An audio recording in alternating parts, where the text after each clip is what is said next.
ಅಲ್ಲೇ ನಾನು ಬೆಂಕಿ ಹಚ್ಚಕ್ಕೆ ಹೋಗಿದ್ನ. ಅದರಿಂದ ಬೆಂಕಿ ಪಂಡಮೆ ಇಲ್ಲದೆ ಬೆಂಕಿಗೆ ಇರ್ತೀನಿ ಅಂತಲ್ಲ ನಾನು. ಇಲ್ಲ ನಮ್ಮ ಸ್ನೇಹಿತರು ಹೇಳೋರ ಪಾಪ ನಮಗೆ ಅದು ಬಿಟ್ಟರೆ ಅಭಿವೃದ್ಧಿ ಅನ್ನೋದೇ ಗೊತ್ತಿಲ್ವಂತಲ್ಲ.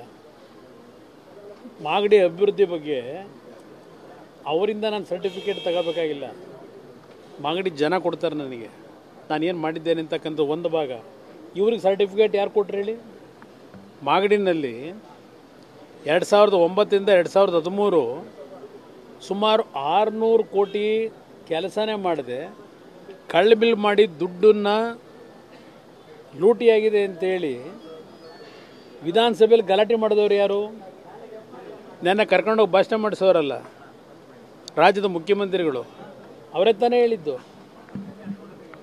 ಯಾತಿಗೆ ಮುಚ್ಚಾಕಿದ್ರು ಅದನ್ನು? ಮಾಗಡಿಯಲ್ಲಿ ನಡೆದಂಥ ಅಕ್ರಮನ ಯಾರು ಮುಚ್ಚಾಕಿದವರು? ಇವರೆಲ್ಲ ನನ್ನ ಬಗ್ಗೆ ಚರ್ಚೆ ಮಾಡ್ಯಾರೆ. ಏನು ಮಾಡೋಕ್ಕಾಯ್ತದೆ? ಇದನ್ನು ನೋಡ್ಬೇಕು ನಾವು.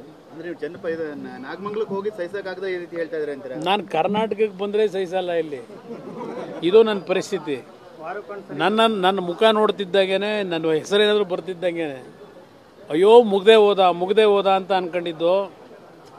ಏನಪ್ಪ ಕೇಂದ್ರದಲ್ಲಿ ಮಂತ್ರಿ ಆಗ್ಬಿಟ್ಟಲ್ಲ, ಮತ್ತೆ ಈ ಒಂದು ನೋವಿದೆಯಲ್ಲ ಅವ್ರದ್ದು, ಆ ನೋವಿಗೆ ನಾನು ಔಷಧಿಯಲ್ಲಿಂದ ಕೊಡಲಿ? ಔಷಧಿ ಕೊಡೋಕೆ ಅಲ್ಲೇ ನಾನು ಬೆಂಕಿ ಹಚ್ಚಕ್ಕೆ ಹೋಗಿದ್ನ.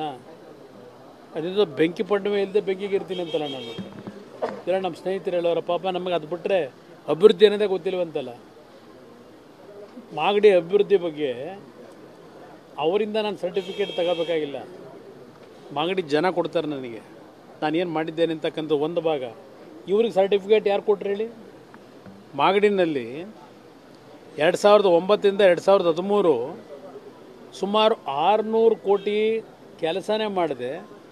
ಕಳ್ಳ ಬಿಲ್ ಮಾಡಿ ದುಡ್ಡನ್ನು ಲೂಟಿಯಾಗಿದೆ ಅಂತೇಳಿ ವಿಧಾನಸಭೆಯಲ್ಲಿ ಗಲಾಟೆ ಮಾಡಿದವರು ಯಾರು? ನನ್ನ ಕರ್ಕೊಂಡೋಗಿ ಭಾಷಣ ಮಾಡಿಸೋರಲ್ಲ ರಾಜ್ಯದ ಮುಖ್ಯಮಂತ್ರಿಗಳು, ಅವರೇ ತಾನೇ ಹೇಳಿದ್ದು.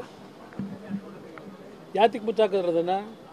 ಮಾಗಡಿಯಲ್ಲಿ ನಡೆದಂಥ ಅಕ್ರಮನ ಯಾರು ಮುಚ್ಚಾಕಿದವರು? ಇವರೆಲ್ಲ ನನ್ನ ಬಗ್ಗೆ ಚರ್ಚೆ ಮಾಡ್ಯಾರೆ. ಏನು ಮಾಡೋಕ್ಕಾಯ್ತದೆ? ಇದನ್ನು ನೋಡ್ಬೇಕು ನಾವು. ಅಂದ್ರೆ ನಾಗಮಂಗಲಕ್ಕೆ ಹೋಗಿ ಸಹಿಸಕ್ಕಾಗದ ಈ ರೀತಿ ಹೇಳ್ತಾ ಇದ್ರೆ ಅಂತಾರೆ. ನಾನು ಕರ್ನಾಟಕಕ್ಕೆ ಬಂದರೆ ಸಹಿಸಲ್ಲ ಇಲ್ಲಿ. ಇದು ನನ್ನ ಪರಿಸ್ಥಿತಿ. ನನ್ನ ಮುಖ ನೋಡ್ತಿದ್ದಾಗೇನೆ, ನನ್ನ ಹೆಸರೇನಾದರೂ ಬರ್ತಿದ್ದಂಗೆ ಅಯ್ಯೋ ಮುಗ್ದೇ ಹೋದ ಅಂತ ಅನ್ಕೊಂಡಿದ್ದು. ಏನಪ್ಪ ಕೇಂದ್ರದಲ್ಲಿ ಮಂತ್ರಿ ಆಗ್ಬಿಟ್ಟಲ್ಲ, ಮತ್ತೆ ಈ ಒಂದು ನೋವಿದೆಯಲ್ಲ ಅವ್ರದ್ದು, ಆ ನೋವಿಗೆ ನಾನು ಔಷಧಿಯಲ್ಲಿಂದ ಕೊಡಲಿ? ಔಷಧಿ ಕೊಡೋಕೆ